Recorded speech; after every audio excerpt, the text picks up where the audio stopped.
Buongiorno da Giulio Cainarca a tutti coloro che sono all'ascolto di Radio Padania Libera e ben trovati all'appuntamento con Onda Libera. Oggi, se ce la facciamo, parliamo intanto, questo sicuramente è l'argomento di apertura, riprendiamo quanto abbiamo già approfondito in alcune puntate di Onda Libera a proposito della questione dei richiedenti asilo. È un tema che oggi affronta il quotidiano Libero in prima pagina, ma anche Italia Oggi si occupa della questione delle entrate illegali in Italia di immigrati attraverso il buco fra Serbia e Ungheria, la cosiddetta rotta dei Balcani, nella quale si infilano migliaia di immigrati clandestini provenienti da Siria e Afghanistan. È una rotta alternativa a quella via mare, la rotta via terra. Poi ci sarebbe da affrontare il capitolo dello scandalo delle Coop, a partire dalla CPL Concordia celeberrima, con tutto ciò che ne consegue, D'Alema ministro degli esteri e il superconsulente della CPL Concordia, stretto collaboratore del ministro degli esteri D'Alema. La quotazione in borsa,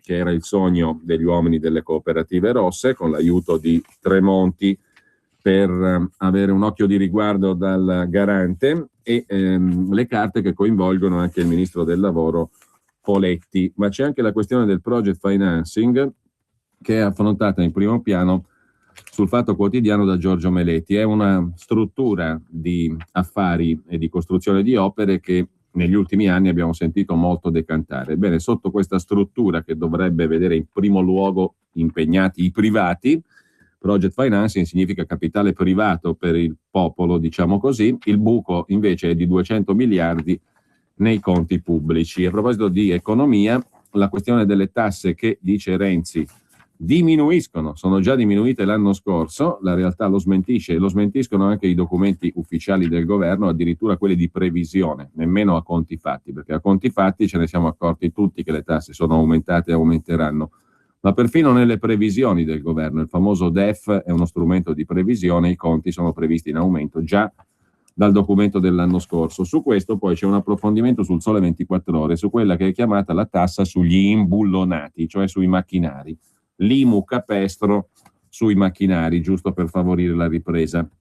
E peraltro ci sarebbe anche da aprire un capitolo sulla questione della condanna europea in relazione ai fatti del G8. Ma andiamo con ordine e vediamo intanto la prima pagina dell'agenzia ANSA, che si apre con una notizia che viene dalla Guardia di Finanza: frodi e sprechi per 4 miliardi e 100 milioni l'anno scorso. Tra frodi ai finanziamenti pubblici e sprechi nella pubblica amministrazione, lo Stato italiano ha subito un danno di 4 miliardi e 100 milioni. Il dato è contenuto nel rapporto annuale della Guardia di Finanza, pubblicato oggi, disponibile sul sito della Guardia di Finanza, dal quale emerge che sono oltre 3.700 le persone denunciate per reati contro la pubblica amministrazione. Ma se questo fosse il prezzo della corruzione, sarebbe ben distante dalle cifre che circolano, e sono tutte stime naturalmente. Si parla sempre di costi per corruzione di 60, 70, 80 miliardi di euro.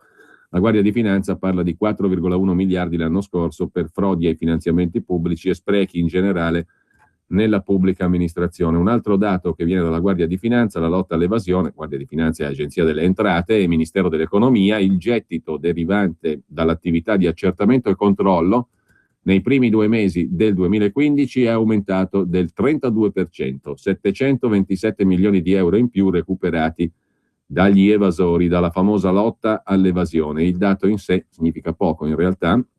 Nel primo bimestre 2015 le entrate tributarie erariali ammontano, in base al criterio della competenza giuridica, che non è la cassa, assolutamente, è un'altra cosa, la cassa poi bisogna vedere quanto entra, ammontano a 61 miliardi di euro, registrando una lieve riduzione rispetto allo stesso periodo dell'anno precedente. Questo è il modo classico di mettere i numeri in modo che non servano a nulla. Ma prima di affrontare i nostri argomenti abbiamo un'iniziativa interessante da promuovere, anche sulla scorta della musica, naturalmente.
sonoro, cioè la colonna sonora dell'Expo 2015 di Milano, composto dal violoncellista e compositore Giovanni Sollima, nato a Palermo nel 1962. Se vi capiterà nutrire il pianeta, energia per la vita, questo è il tema dell'Expo, se vi capiterà di passeggiare tra i vari padiglioni, si potrà sentire questo logo sonoro, un ritmo del Sud, come lo ha definito il maestro Sollima. Il Sud è una terra cara all'autore perché è natio di quelle terre siciliane, ma per ritmo del Sud il maestro Sollima, a proposito della melodia che abbiamo appena ascoltato, non intende una melodia che si estende solo nella penisola italiana relativamente al Salento e alla Sicilia, ma un ritmo che si allunga fino al centro dell'Africa e a buona parte dell'Australia, ha spiegato il maestro Sollima, autore, non si sa per quale compenso, del logo sonoro, cioè della colonna sonora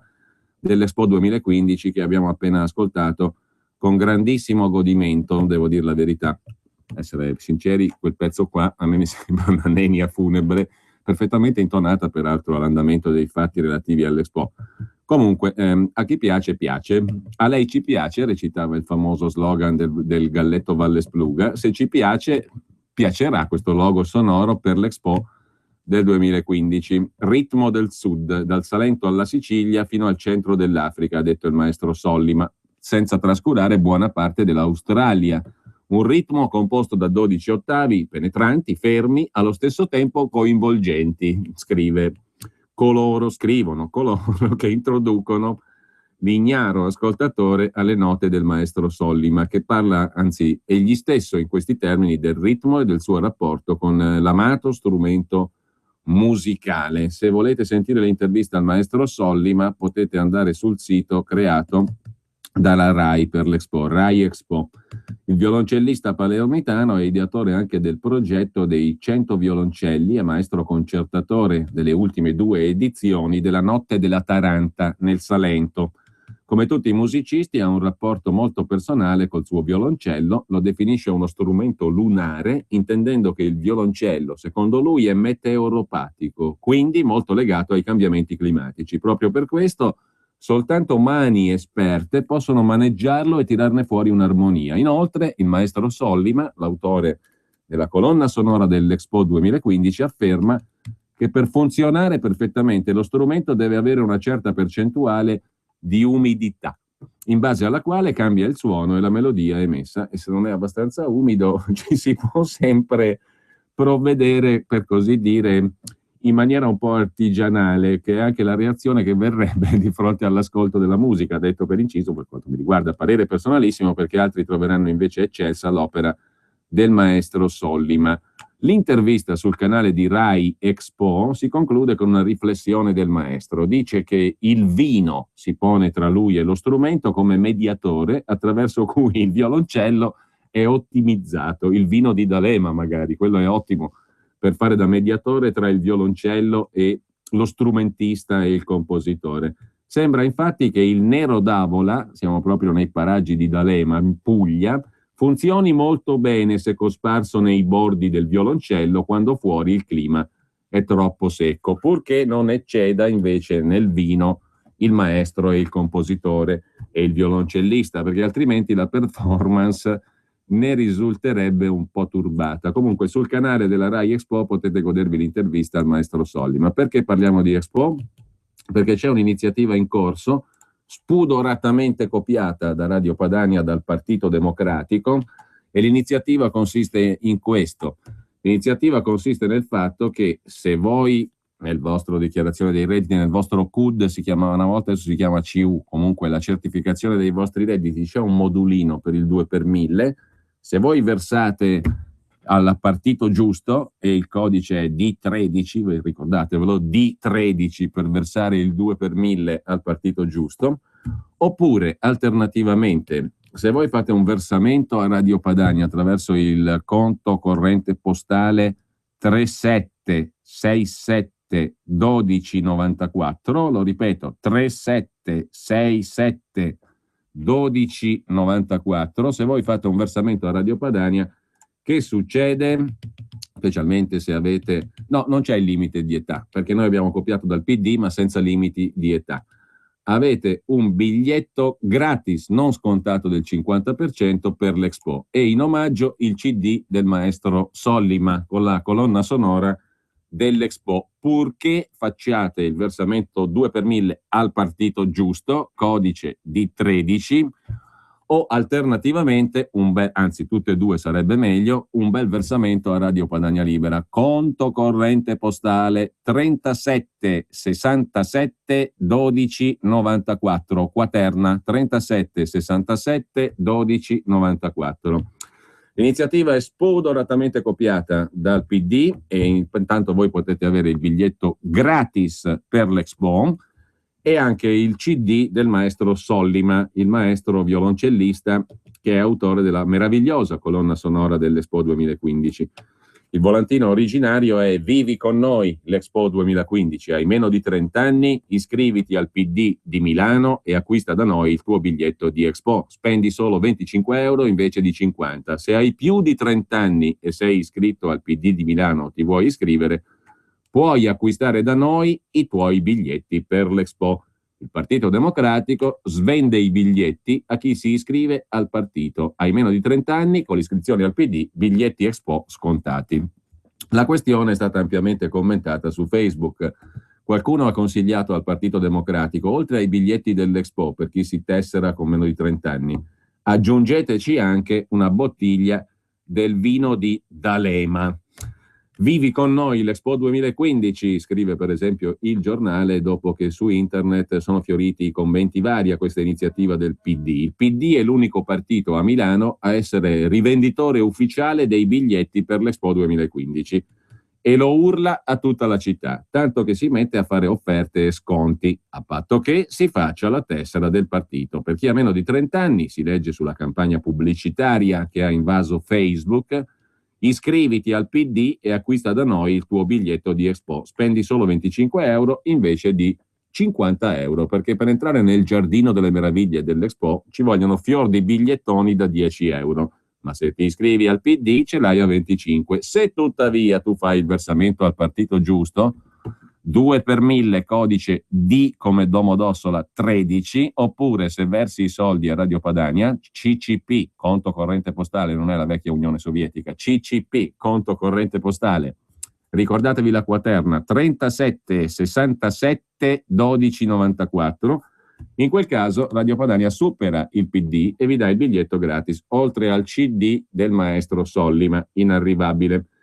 Chiuso il capitolo relativo alle super offerte e al super finanziamento della politica, torniamo, sempre parlando di soldi, per altramente, alle cose serie. Bello però, la colonna sonora dell'Expo. So già che voi volete riascoltarla, ma io che sono sadicherrimo, non ve la farò ascoltare più. Dovete andare sul canale di Rai Expo, che poi era sorta anche la questione che Rai Expo sta a Roma invece che a Milano, ma è tutto normale. Sono andati un po' più giù per scegliere il maestro musicale dal quale approvvigionarsi per il fantastico logo sonoro, perché una volta si diceva colonna sonora, adesso si dice logo sonoro, lo sto digitando su YouTube, Expo 2015. Vabbè dai, vi faccio sto favore, potete trovarlo anche così, il logo sonoro dell'Expo 2015. Lo potete trovare anche digitando su YouTube, fate prima, però se fate il versamento giusto al partito giusto e alla radio giusta ci avete un bel CD, che è un'altra roba rispetto a YouTube. Comunque c'è già la pubblicità per Diana. Sabato 11 e domenica 12 aprile chiedo asilo anch'io. Prima il cittadino, non il clandestino. Il governo Renzi ci discrimina. Noi rinunciamo alla cittadinanza italiana per ottenere gli stessi benefici che hanno i cosiddetti migranti nel nostro paese. Questo weekend cerca il gazebo della Lega Nord e del movimento Noi con Salvini e compila il modulo per la richiesta di asilo politico. Tutte le info su www.chiedoasilo.org. La tua vecchia auto assomiglia ad un rottame? Sogni disperatamente di abbandonarla in autostrada? Pazzo! Smetti di sottovalutarla! Sopravvalutala! Solo ad aprile su tutta la gamma Fiat, Lancia e Alfa Romeo hai 2.000 euro di incentivo rottamazione e in più con formula super rottamazione punto e tua a 7.900 euro con 5 porte, clima e radio. Offerta valida fino al 30 aprile 2015, salvo approvazione FCA Bank, TAN 595, TAG 9 e 28. Info su fiat.it, anche sabato e domenica. Rottamate, gente! Rottamate! Quest'anno Vichy anticipa l'estate. Ad aprile sui solari Vichy subito per te uno sconto pari all'indice di protezione. Protezione solare 30? 30% di sconto. Protezione solare 50? 50% di sconto. Più ti proteggi, più risparmi. Farmacie aderenti su vichy.it. Sconto immediato alla cassa sul prezzo applicato dal rivenditore. I gioielli di un grande orefice non costano come la bigiotteria. La qualità ha un prezzo, ma per fortuna non sempre. Per la tua auto con più di 4 anni scegli Ford Motorcraft Service. Sostituzione pastiglie e freni anteriori a 99 euro. Scopri tutte le altre offerte su Ford.it. Per la tua pubblicità su Radio Padania Libera, chiama il numero 02 66 23 44 22. Rinfrancati, corroborati, estasiati dal logo sonoro dell'Expo 2015 del maestro Sollima, il ritmo del Sud, andiamo alla questione dei milioni di euro usati per accogliere, per i profughi, per i richiedenti asilo. A proposito di questo, poi sapete c'è l'iniziativa nel fine settimana della Lega Nord, chiedoasilo.org, il sito per informarsi, con i gazebo fra sabato 11 e domenica 12 aprile. Trovate la mappa dei gazebo, prossimamente anche la mappa dei gazebo nelle piazze del centro-sud, Lega Nord e Movimento Noi con Salvini. A proposito della documentazione, poi sul sito trovate tutto quanto. La sinistra dice che tra i richiedenti asilo ci sono tante donne e minori. I numeri della realtà dicono invece che il 92% dei richiedenti asilo di sesso maschile e il 94% sono maggiorenni. L'operazione Mare Nostrum non ha incentivato gli sbarchi, è un altro degli slogan tipici. Nel 2014 i numeri della realtà sono sbarcati oltre 170.000 immigrati, 4 volte quelli del 2013. Sono profughi che scappano da guerre e persecuzioni, un'altra affermazione standard. Sempre i numeri della realtà, solo 1 su 10 ottiene lo status di rifugiato politico e l'elaborazione peraltro delle domande è piuttosto lunga e complessa. I numeri relativi all'anno scorso contengono anche domande presentate negli anni precedenti. Comunque tutti i numeri, anche quelli degli indirizzi dei gazebo di sabato 11 e domenica 12, li trovate sul sito chiedoasilo.org. E intanto, a proposito della questione dei richiedenti asilo, oggi c'è il pezzo di Tommaso Montesano in prima pagina su Libero, che parte da una persona che abbiamo ben conosciuto anche quando nelle scorse settimane in Onda Libera ci siamo occupati della medesima questione, partendo dal CARA di Mineo e non solo. CARA sta per Centro Assistenza Richiedenti Asilo, l'altra sigla è lo SPRAR, cioè il sistema di protezione dei richiedenti asilo e rifugiati, che per moltissimi è diventato un ottimo business e i soldi fluiscono e sono fluiti copiosamente. L'ex componente del tavolo sull'immigrazione presso il Ministero dell'Interno, Luca Odevaine o Odevaine che dir si voglia, l'ex braccio destro di Veltroni al Comune di Roma, di Zingaretti alla provincia di Roma, poi Zingaretti è diventato presidente sempre PD del Lazio. Intercettato al telefono, Odevaine con il suo commercialista nell'ambito dell'inchiesta su Mafia Capitale, era stato molto esplicito nel descrivere il business principale del suo sodalizio. Faceva riferimento ai posti SPRAR che si destinano ai comuni, tanti abitanti, tanti posti, diceva Odevaine.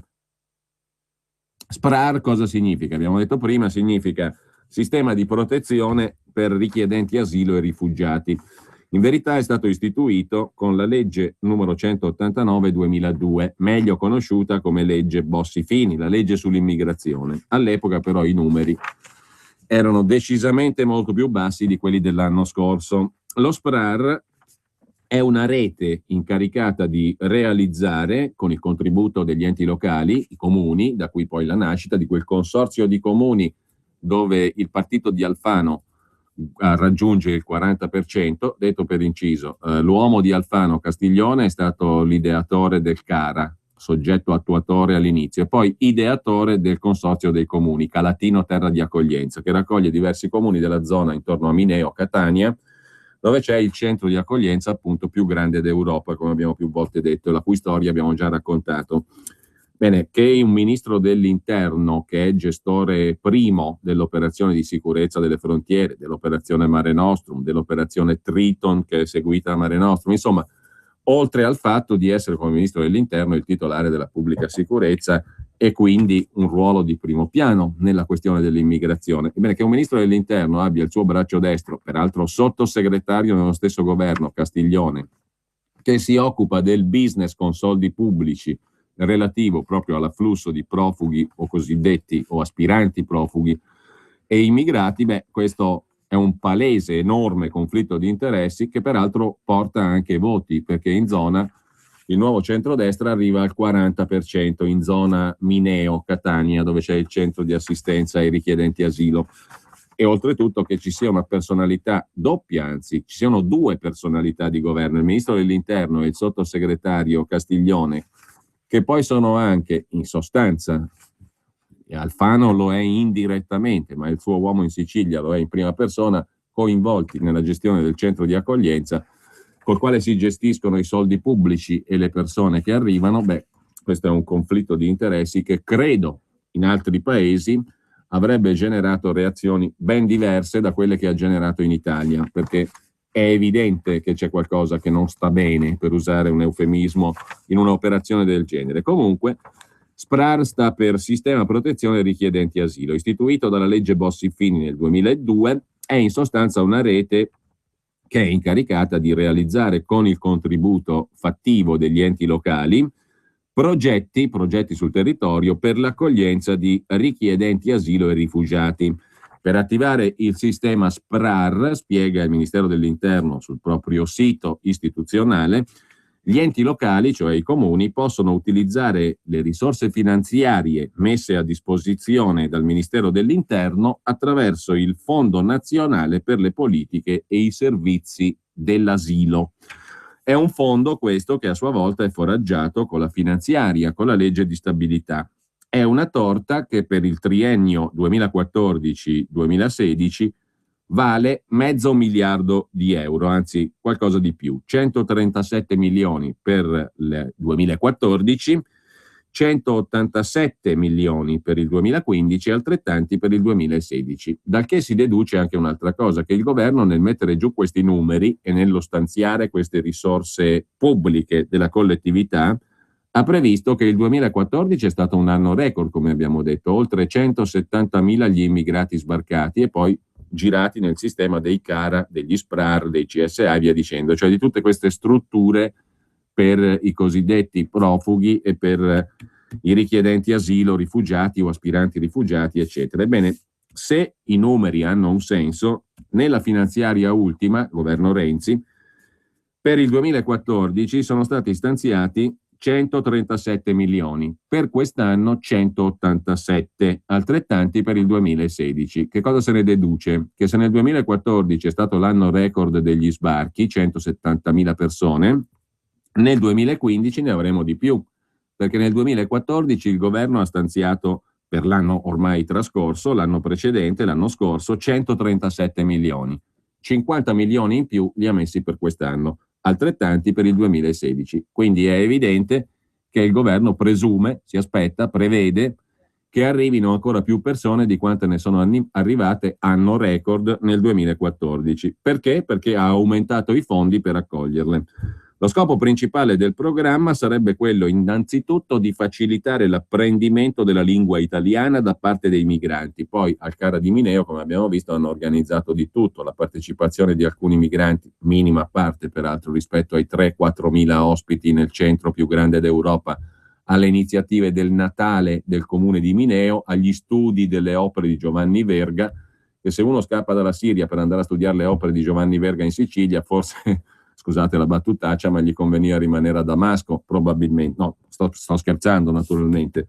Scherzo su una vicenda seria per tutti, ma compresa anche per il contribuente italiano, oltre che per il cittadino italiano in genere, perché 170.000 persone non controllate non sono una operazione che rassicuri, credo, la media della popolazione. In ogni caso, sono arrivati a fare corsi di tutti i generi, squadre di calcio, manifestazioni comunali natalizie, post-natalizie, eccetera, eccetera, studi delle opere del romanziere Verga, appunto, di Giovanni Verga e via dicendo. In teoria lo scopo principale sarebbe facilitare l'integrazione, in primis attraverso l'apprendimento della lingua italiana da parte dei migranti.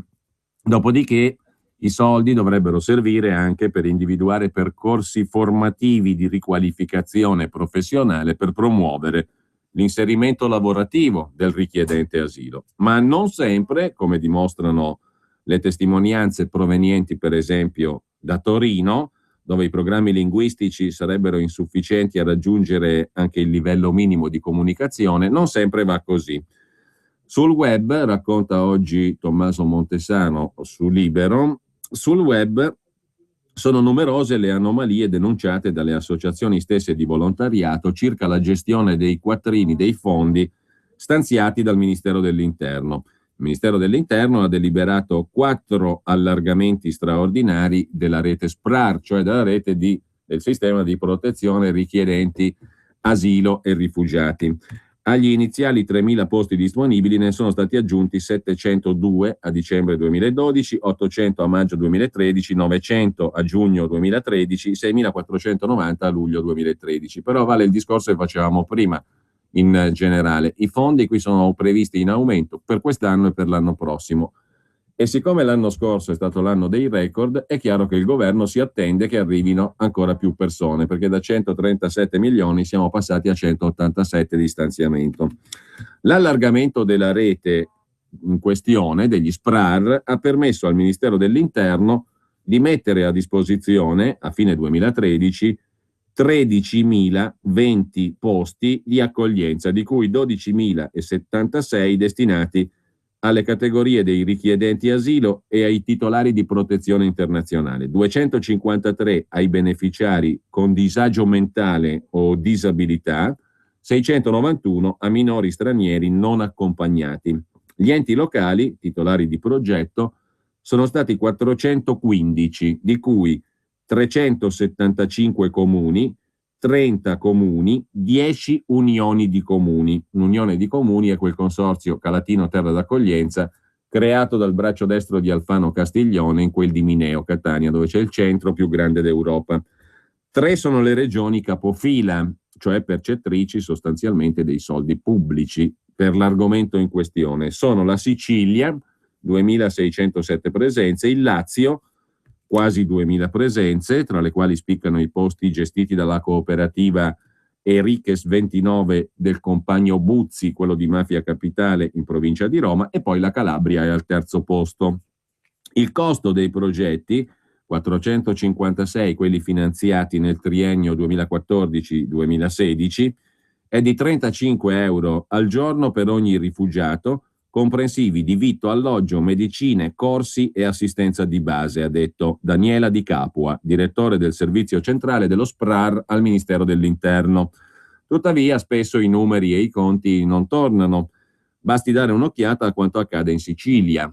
Al di fuori del CARA di Mineo, che è al di fuori di ogni regola, ed è un monumento al conflitto di interessi, questo va ripetuto, perché qui abbiamo personaggi di governo ai quali si fa passare di tutto. Il ministro Poletti, presidente delle cooperative rosse, se ne va tranquillamente a fare il ministro del lavoro, e il primo decreto fatto dal governo Renzi, il primo in assoluto, poco dopo che si insedia, è un decreto in quella materia lì, e che guarda caso fornisce facilitazioni contrattuali o comunque fa un favore, mettiamola chiara, in termini di nuovi contratti proprio al mondo delle cooperative dalle quali proviene il ministro Poletti, però di quello non si occupa nessuno. Conflitto di interessi enorme, gigantesco, ma che nessuno dà mostra di vedere. L'altro conflitto di interessi è quello di un ministro dell'Interno che è depositario del compito della sicurezza, del controllo dei confini, via dicendo. Intanto fa un'operazione come Mare Nostrum che è il contrario. Secondo, il suo braccio destro in Sicilia gestisce l'affare con i soldi pubblici. Anche lì c'è un conflitto di interessi che mi sembra evidentissimo, che in altre nazioni della civile Europa avrebbe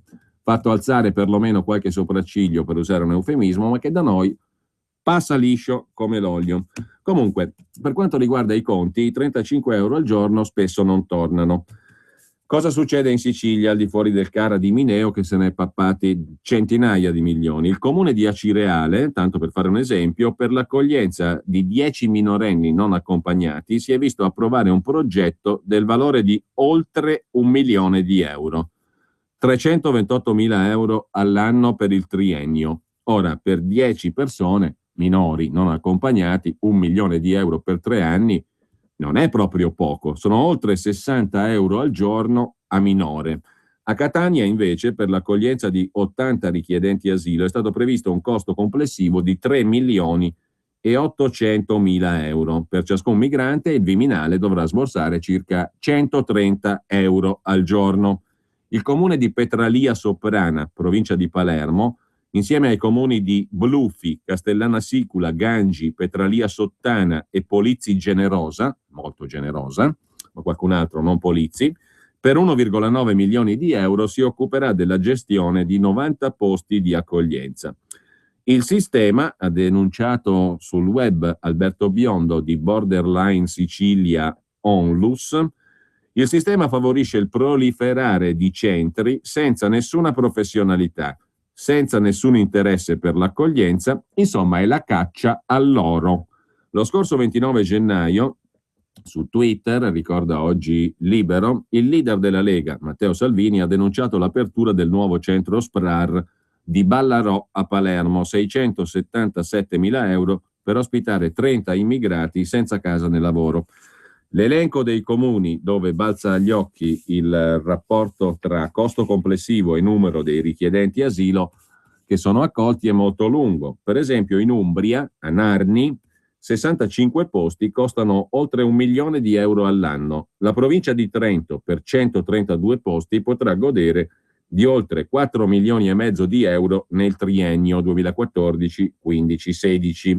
La provincia di Potenza, per un importo di 1.800.000 euro, ha incassato l'approvazione dei progetti d'accoglienza nei comuni di Sant'Arcangelo, Palazzo San Gervasio e Rio Nero in Vulture, ma i posti per i migranti sono appena 35. A Bivongi, comune calabrese, provincia di Reggio Calabria, un gruppo consiliare d'opposizione ha messo le mani avanti avvertendo del rischio che grava sulla quantità e la qualità dei servizi offerti.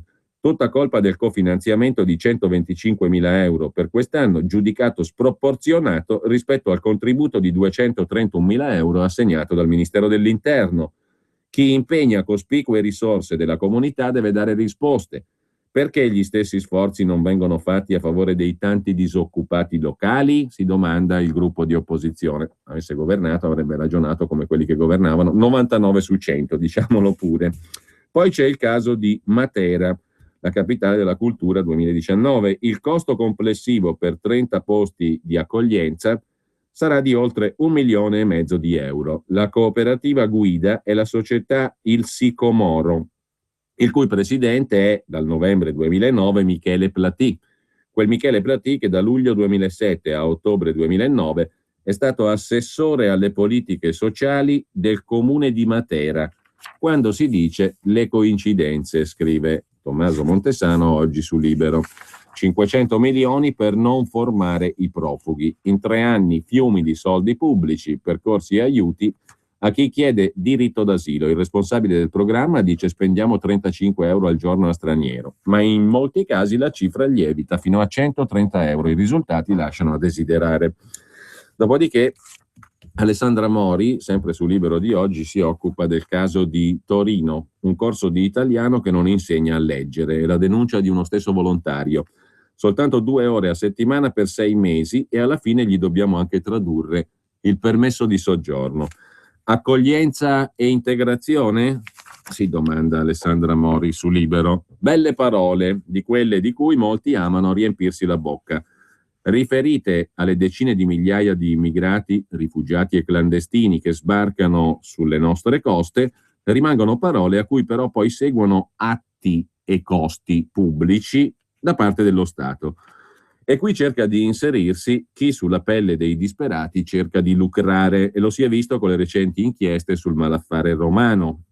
Speculare sull'immigrazione e sulla disperazione delle persone rende più della droga, diceva il compagno Buzzi intercettato. Senza andare a rivangare quelle gravi vicende, Le parole accoglienza e integrazione vengono altrettanto tradite nel momento in cui si fa venir meno uno dei presupposti che ne sono alla base, cioè la conoscenza della lingua italiana. È uno dei compiti di questi SPRAR. La lingua italiana aiuta l'integrazione, è uno dei cardini dell'accoglienza, apre le porte per un eventuale lavoro per lo straniero.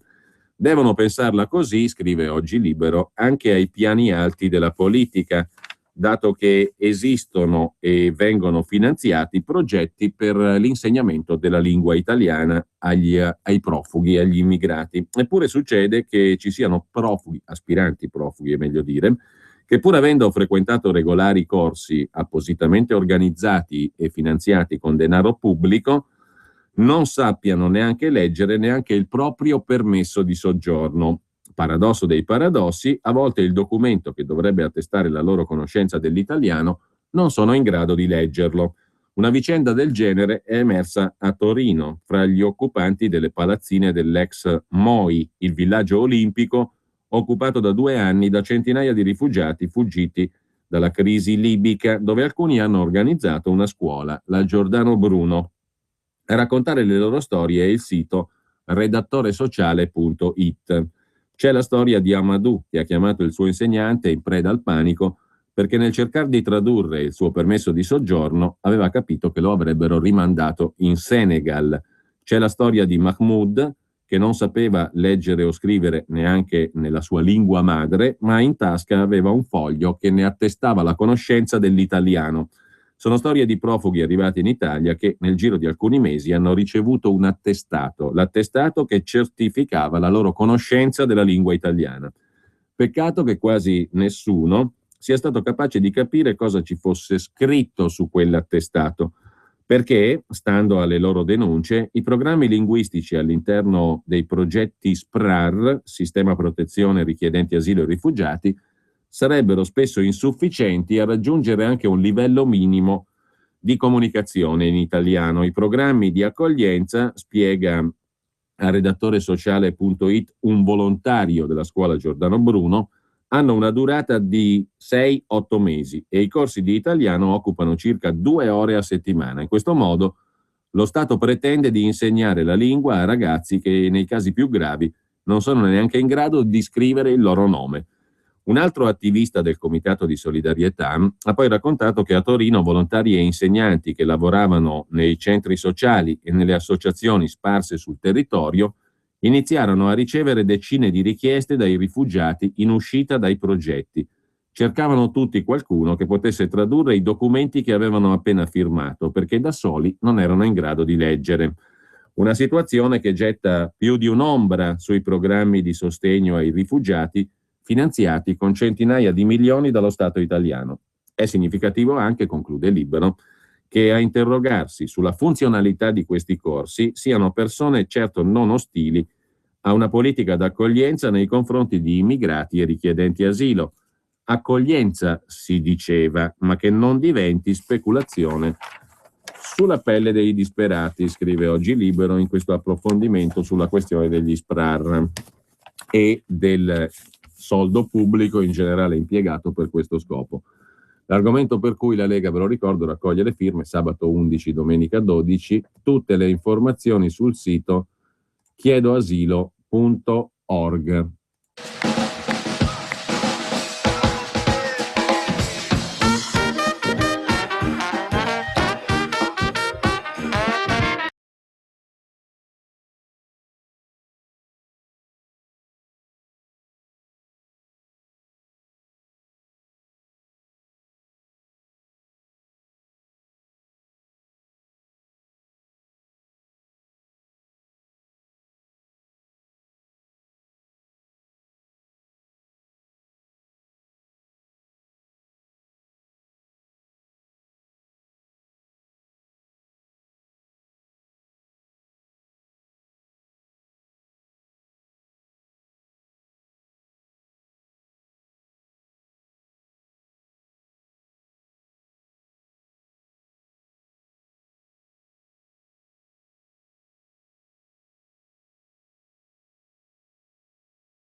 Ragtime Band, esibizione nel 2013. Sono troppo forti, troppo simpatici, secondo me, altro che il maestro Sollima e il logo sonoro dell'Expo. In ogni caso, in tema di immigrazione, citavo prima un articolo di Simonetta Scarane oggi su Italia Oggi a pagina 13 a proposito della Porta dell'Est, nella quale si infilano migliaia di immigrati clandestini. È un'altra questione rispetto agli sbarchi al mare, ma non di meno importanza. Si trova alla frontiera tra Serbia e Ungheria, la nuova porta di ingresso nell'Europa comunitaria utilizzata da clandestini in fuga dall'Afghanistan, Siria e Pakistan. È la città di Subotica, al nord della Serbia, l'ultima città prima della frontiera. Una giungla, la definisce Italia Oggi. Qui i migranti riprendono le forze prima di cominciare la traversata dell'Europa.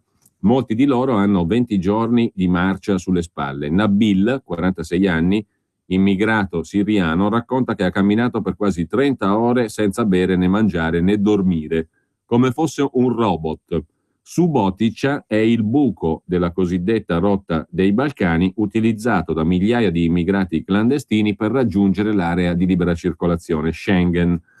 Gli ingressi illegali sono aumentati del 250% tra gennaio e febbraio rispetto ai primi 2 mesi dell'anno scorso. Questo secondo il rapporto di Frontex, l'agenzia con sede a Varsavia, in Polonia, che si occupa della sorveglianza delle frontiere europee.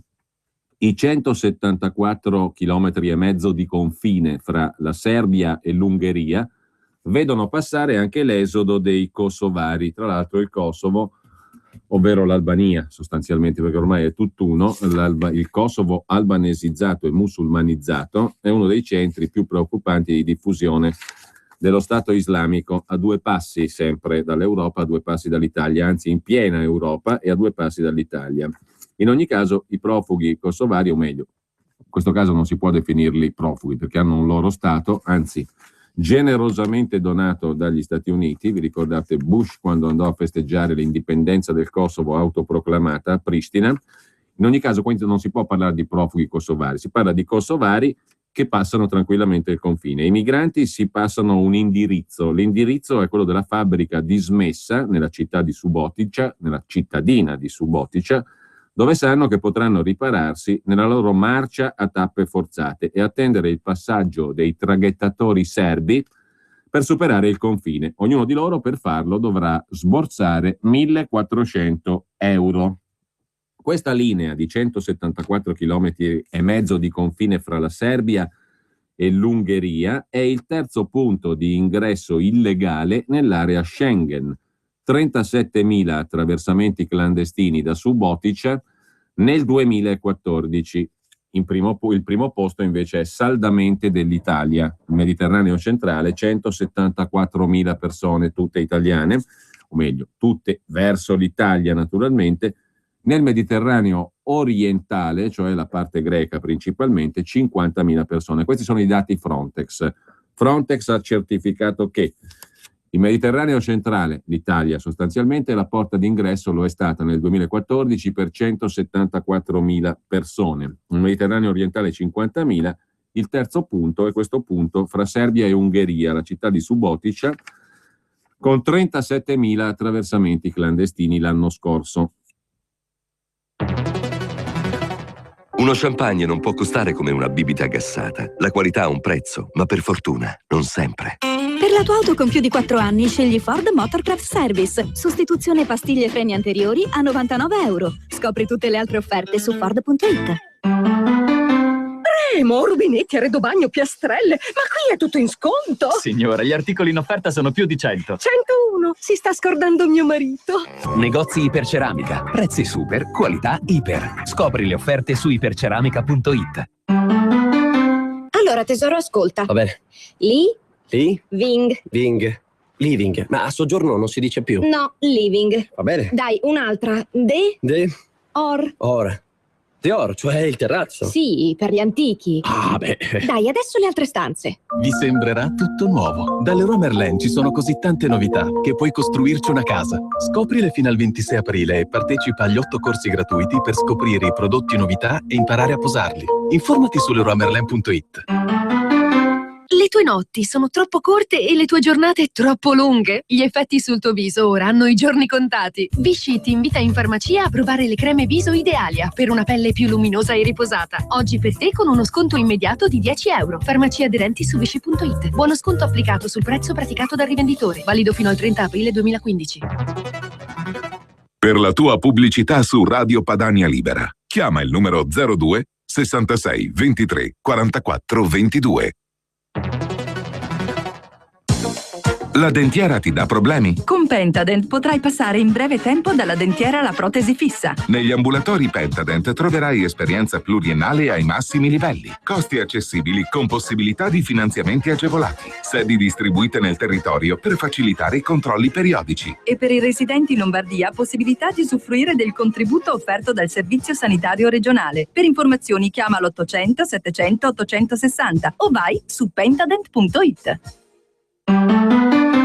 Per traslocare ho scelto Grillo Antonino perché hanno cura del mio trasloco e del mondo in cui viviamo grazie a Ecotrasloco. Scegli Grillo Antonino, il trasloco della tranquillità che rispetta anche l'ambiente. Chiamalo 02 43 52 24.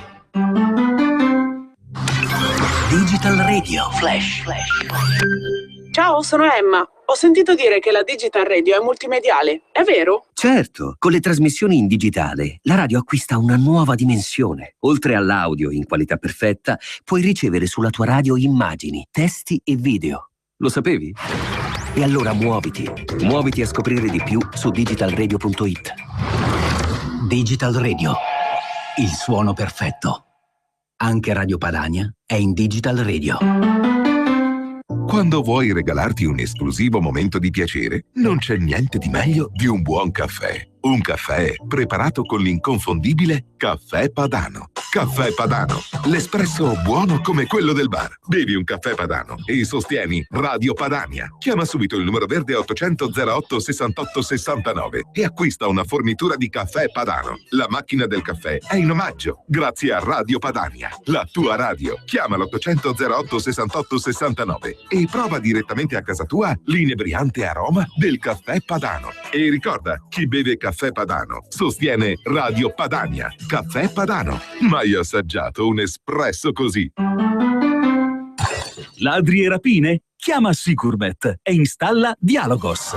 Telefono 389 11 89 705. Antifurto senza fili o videocontrollo da 980 euro netti. Chiama il numero 389 11 89 705. Prima è meglio che dopo. Sicurbet 389 11 89 705.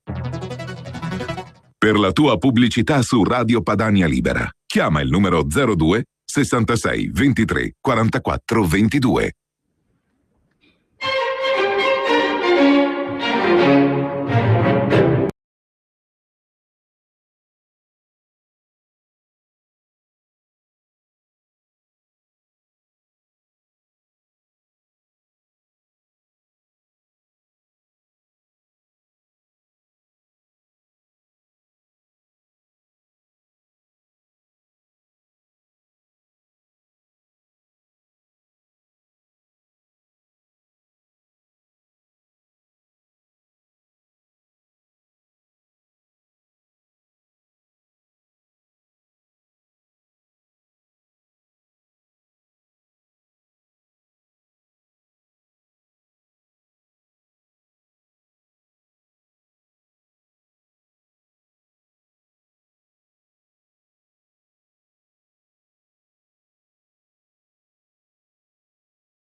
del Cremlino. Siamo sempre in Russia, chissà perché capitiamo sulla Russia, tutta Russia questa mattina. Magari potevano farsi dare una consulenza a quelli dell'Expo. In ogni caso, facciamo un piccolo punto adesso sulla questione delle cooperative rosse e della cooperativa CPL Concordia al centro dell'inchiesta di Napoli. Diverse sono le fonti di approvvigionamento quotidiane, ve ne segnalo un paio per rapidità: il quotidiano Libero e il quotidiano Il Fatto Quotidiano.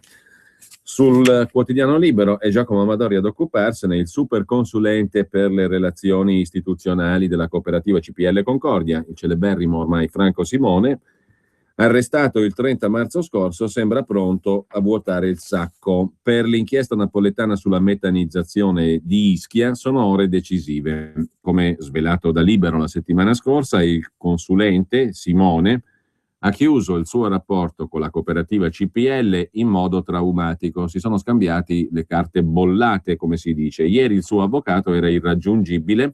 In mattinata dallo studio avevano annunciato un comunicato che però non è uscito. L'argomento resta un mistero. In attesa degli sviluppi dell'indagine, Libero oggi ha scoperto che Simone, l'uomo ragno della CPL Concordia, aveva iniziato a lavorare con la Coop modenese ai tempi in cui era uno stretto collaboratore del sottosegretario agli esteri Bobo Craxi.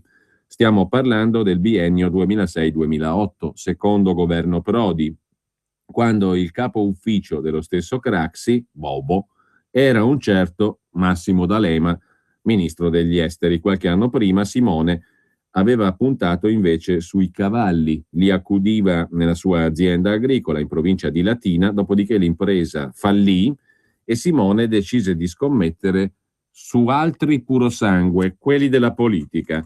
È ovvio che ha avuto un vantaggio nel frequentare certi ambienti, ha commentato Bobo Craxi, ma questo non è un reato, ha detto il figlio di Bettino. La seconda vita di Simone inizia dunque al Ministero degli Esteri, in quel biennio 2006-2008. Bobo nega che quel passaggio sia mai stato formalizzato. Simone è stato un mio collaboratore per 7-8 anni, ma non risulta che sia stato al Ministero degli Esteri con me. Non c'era nessun decreto che regolava i suoi rapporti con il Ministero. In ogni caso, però, al di là delle parole di Bobo Craxi, sono diversi i testimoni diretti dell'esperienza di Simone al Ministero degli Esteri. Alla fine, Bobo Craxi si limita a escludere che D'Alema e Simone si siano conosciuti grazie a lui, anche se risulta difficile da credere che quando Bobo Craxi e gli altri viceministri e sottosegretari si riunivano col ministro D'Alema non ci fossero anche i rispettivi collaboratori. Non mi pare proprio, ricorda il figlio di Bettino, non credo che il rapporto tra D'Alema e Simone sia nato ai tempi della Farnesina. Penso che i due si siano conosciuti per la campagna elettorale del sindaco di Ischia nel 2014. Ma in realtà le intercettazioni ambientali rendono poco credibile questa versione, perché in una conversazione dell'anno scorso Simone si rivolge a D'Alema con confidenza. Presidente, buongiorno, senti, ho parlato del nostro incontro con Roberto Casari, l'ex presidente della CPL Concordia fino a poche settimane fa. Ne ho parlato al sindaco di Ischia, che è un compagno di vecchia data, Ferrandino, Giosi Ferrandino, che è anche in collegamento con i 400 operatori alberghieri dell'isola. Siccome tu ci avevi accennato della tua produzione di vino eccellente, lui sarebbe disponibile quando vorrai, se riterrai, di fare una specie di riunione degli albergatori più importanti e presentarne il frutto del sudore della tua fronte. A questo punto D'Alema richiede probabilmente il nome del candidato. Simone si infervora, si chiama Giosi Ferrandino, persona deliziosissima e poi ti stima molto. Ti stimiamo molto, Presidente. Ciao, assolutamente lo assaggeremo il tuo vino a Ischia. Ciao, Presidente, dice Simone a Massimo D'Alema. Il dato storico è che D'Alema e Simone frequentavano il Ministero degli Esteri negli stessi mesi e in quel periodo il consulente inizia a lavorare con la cooperativa Concordia. Per avere conferma di ciò è utile contattare un altro ex dipendente della CPL, Dario Solari, ascoltato come testimone dai pubblici ministeri nel 2014. Agli inquirenti dice a verbale che Simone nasce come segretario di Bobo Craxi. La CPL è una realtà commerciale molto radicata politicamente, soprattutto in un certo contesto. Rimasi molto sorpreso nel vedere che loro della CPL dialogavano con ministri, politici e amministratori a tutti i livelli. Sono stato io a presentare Simone al presidente della CPL, Casari. Tra i due si è stabilito un rapporto strettissimo dal quale io sono rimasto in qualche modo fuori. Lo presentai a Casari quando la CPL voleva affermarsi in Tunisia. I due si innamorarono, poi Simone fece aprire alla CPL un ufficio a Roma. Simone mi fu presentato da Saro Munafò, ex segretario del ministro Claudio Martelli. Mi ha sistematicamente bypassato e per questa ragione ho gettato la spugna. Questo signor Solari lascia la CPL nel 2011 e a Libero confida. Quando lo portai in azienda, lui lavorava al Ministero degli Esteri, non so a che titolo e in che forma, ma una volta lo accompagnai personalmente alla Farnesina. In quel periodo la cooperativa rossa modenese cercava qualcuno che aprisse alla CPL il mercato tunisino. Un giorno eravamo in Algeria, compreso il presidente Casari, ricorda Solari, e ci siamo spostati in Tunisia. Lì Casari e Simone si sono incontrati ed è partito il tutto. Poi io l'ho perso di vista perché si occupava di tutto meno che della Tunisia. Chi erano i ministri e i politici a cui si riferiva Solari parlando coi PM? Dopo qualche settimana Bobo Craxi, racconta ancora Solari, è venuto a fare un convegno da noi a Teramo, lì lo conobbi, ma anche altri hanno partecipato alle riunioni di bilancio della COP, sicuramente Renato Brunetta, ma mi sembra anche D'Alema, mi pare nel giugno 2011. Solari rammenta che la CPL Concordia, insieme con Simone, ingaggiò anche la sua compagna, l'avvocata Silvia Motta. La moglie aveva bisogno di lavorare e le hanno offerto un posto per supportare l'ufficio legale. Erano arrivati talmente tanto in confidenza, Simone e il presidente della cooperativa rossa Casari, che si decise di dare una mano anche alla moglie. Non fu una mia idea, partiva tutto da Modena. Libero poi interpella, nell'articolo di oggi di Giacomo Amadori, anche Saro Munafò, l'ex capo segreteria dell'allora ministro Claudio Martelli. Simone, ricorda Munafò, lo incontrai un paio di volte al Ministero degli Esteri, dove già collaborava con la segreteria di Bobo Craxi. E quando la CPL, di cui ero consulente, mi chiese un aiuto per entrare sul mercato tunisino, segnalai Simone. E questa è la conferma, scrive Libero. La carriera di Simone ha una svolta grazie al suo passaggio dal Ministero degli Esteri ai tempi in cui il reggente era Massimo D'Alema.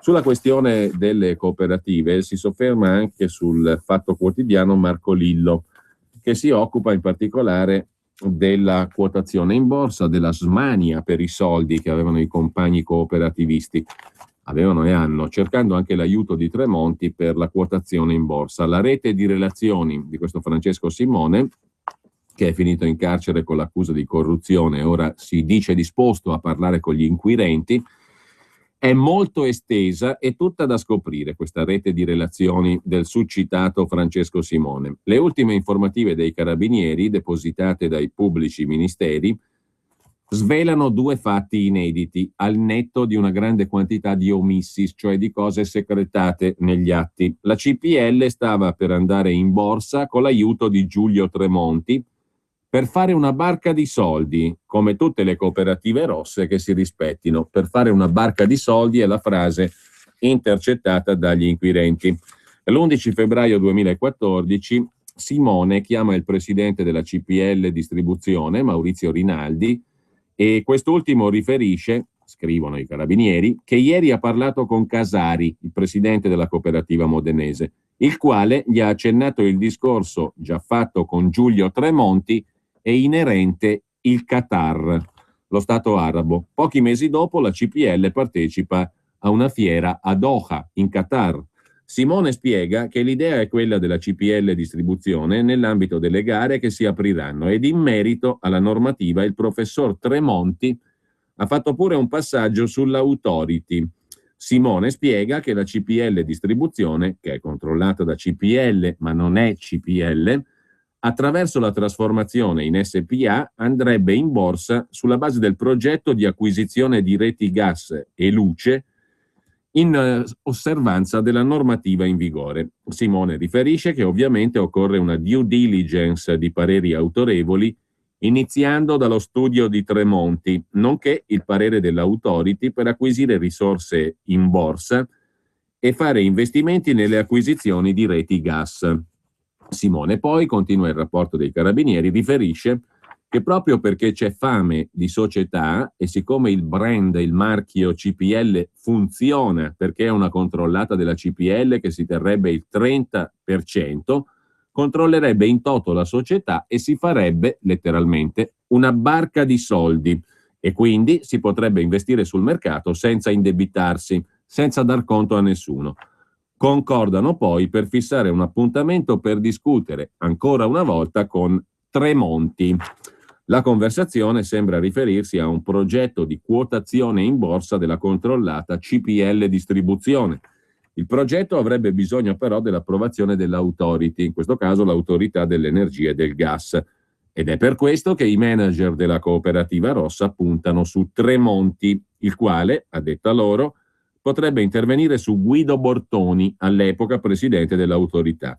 Nella stessa conversazione con Rinaldi, scrivono i Carabinieri, Simone accenna alla disponibilità avuta dall'ambasciatore Giovanni Castellaneta per la SACE, che assicura i crediti all'estero, è un ente pubblico ministeriale, di andare a Concordia il 24 febbraio, per la quale certo Francesco della CPL si è mostrato seccato. Simone sottolinea l'importanza della visita di Castellaneta, la SACE, società che assicura i crediti all'estero delle imprese, in CPL, in quanto hanno varie cose in ballo, tra le quali anche Cuba. In un'altra conversazione, lo stesso Simone dice: se devo fare le gare della SACE, dicevo, ma non facciamo la gara di SACE, è una cagata, non facciamo, la SACE ci ha pagato 20 milioni, li conosciamo. Simone si vanta addirittura di aver portato il presidente della SACE, che è una società pubblica appunto che assicura i crediti delle imprese italiane all'estero, nella sede della CPL Concordia a Modena. Effettivamente Castellaneta partecipò il 24 febbraio a un incontro con le aziende modenesi interessate ai servizi della SACE, tenuto nella sede della CPL Concordia, nel modenese. Non proprio un luogo istituzionale. Non solo, Simone rivendica anche un affare da 20 milioni di euro tra la CPL e la SACE, come se fosse un merito suo, un contratto di factoring, concessione di crediti pro solvendo. La SACE spiega al Fatto Quotidiano che CPL Concordia è una delle 25.000 imprese che utilizzano i servizi assicurativo-finanziari della SACE. I 20 milioni di euro menzionati si riferiscono a crediti ceduti alla SACE dalla cooperativa rossa nell'ambito di operazioni di factoring, regolarmente incassati dai debitori. SACE individua abitualmente i propri fornitori di beni e servizi con procedure di gara. La CPL ha partecipato a una sola gara indetta dalla SACE per la fornitura di servizi di manutenzione edile e di impianti e si è classificata sesta. Non è dunque aggiudicataria di alcun affidamento, la CPL Concordia, da parte della SACE, ente pubblico.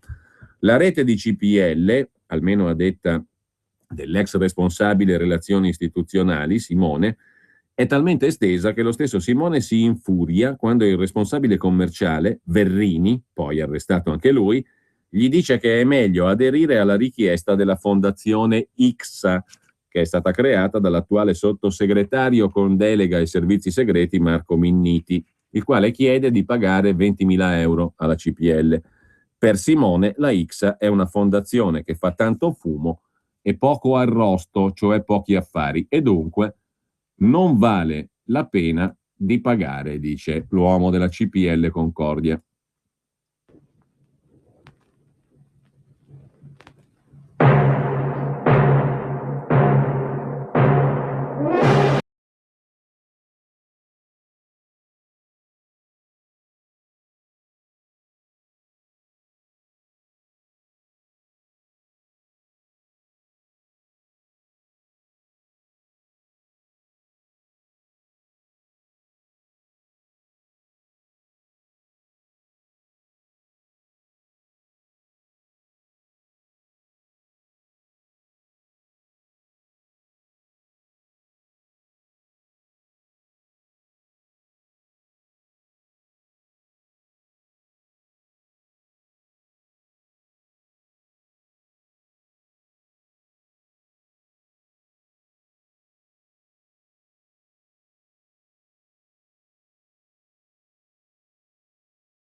presidente della CPL Concordia Roberto Casari un esimio cavaliere di Gran Croce, il responsabile delle relazioni istituzionali della Copi, il solito Francesco Simone, si spendeva tra Modena e Roma, arrivando a scomodare il ministro del lavoro Giuliano Poletti, già numero 1 della Lega delle Cooperative, quindi dell'ambiente. Che l'uomo della CPL contasse sull'appoggio del poi ministro Poletti e avesse già sollecitato i suoi collaboratori lo racconta lo stesso Simone, intercettato nel marzo 2014, quando peraltramente il ministro Poletti è già ministro, intercettato al telefono con un collaboratore del prefetto di Modena. È bella poi, al di là delle imputazioni penali, perché quello è tutto un altro discorso, questa rete di contatti trasversali per cui tu fai un favore a me, io lo faccio a te, tu poi me lo rifai a me, io lo rifaccio a te, quell'altro me lo fa al vicino che te lo presento io, ci troviamo trasversalmente. Poi il vino diventa il trade union, diciamo così, di tutti questi rapporti nel segno delle cose più superficiali, perché poi alla fine uno si domanda, ma poi la sostanza qua sotto qual è?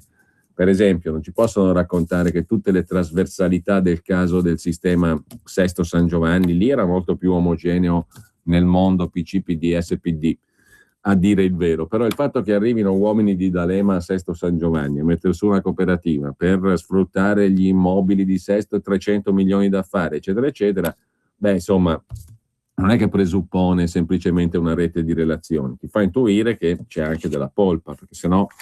E poi sono sempre gli stessi giri di persone che compaiono trasversalmente, appunto.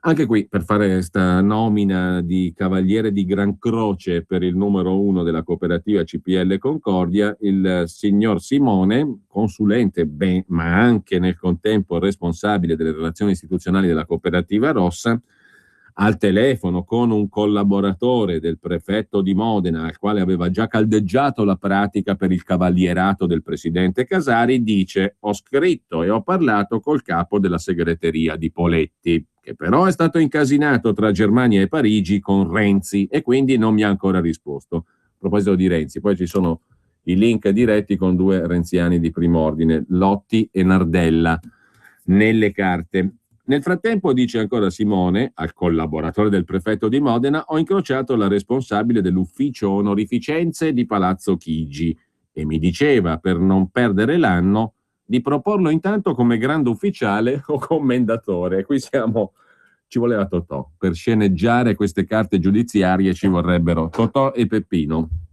Quanto a relazioni istituzionali, Simone, che ha cominciato venerdì a parlare con Woodcock, non si poneva limiti, tanto che un'informativa dei carabinieri annota che questo Simone era in contatto anche, e anzi aveva un canale preferenziale, sia col segretario del PD, lo stesso premier Matteo Renzi, sia con Luca Lotti e Dario Nardella. Nardella è il sindaco ereditario, come lo ha definito giustamente Marco Travaglio, di Firenze. Sempre i carabinieri, in un'altra informativa, si concentrano sui rapporti di Simone con la politica e ricordano che negli anni Simone ha tenuto sempre vivi i rapporti con i parlamentari senatori dell'ex Partito Socialista che sono stati rieletti in altre formazioni politiche. Per esempio, oltre a essere in contatto coi figli di Craxi, Simone ha legami stretti con Giulio Tremonti, che per i trascorsi socialisti di Simone lo ha voluto insieme a Demitri, ex deputato del PSI, nella squadra di consiglieri che hanno sostenuto Tremonti alle ultime consultazioni politiche 2013 con la sua lista 3L, Lavoro e Libertà. Ve la ricorderete, la lista di Tremonti che ha preso 4 pesci e 2 pani. Va ricordato che la CPL, oltre ai vini e ai libri di D'Alema, ha investito quasi 12.000 euro anche per 2 fatiche editoriali di Giulio Tremonti. L'avventura elettorale di Tremonti sarà un flop, ma per gli inquirenti, già nelle prime intercettazioni, emerge la figura che gli inquirenti definiscono poliedrica, affaristico-utilitarista di Simone, sempre intenta a sfruttare ogni situazione per accrescere la sua già vasta rete di relazioni, utilizzandola per recare vantaggi a se stesso e ai soggetti coi quali interagisce, che raramente persegue in modo lecito e spesso usando il voto politico di scambio come strumento per assicurare alla cooperativa gli appalti attraverso un articolato sistema corruttivo, scrivono gli inquirenti. Insomma, Simone, il protagonista, ha deciso di parlare, scrive Massimo Malpica oggi su Il Giornale, dando conto delle indagini. Intanto in Emilia è scoppiata la grana del finanziamento elargito dalla cooperativa rossa CPL Concordia agli amministratori del PD, ai vari amministratori. Qualcuno ha restituito il soldo, per esempio il sindaco di San Lazzaro di Savena, Isabella Conti. Qualcun altro, come il sindaco di Bologna, Virginio Merola, chiede invece al partito di decidere il da farsi, cioè ci dica il partito se dobbiamo restituire i contributi avuti dalla Concordia oppure ce li possiamo tenere, dice il sindaco di Bologna, Virginio Merola.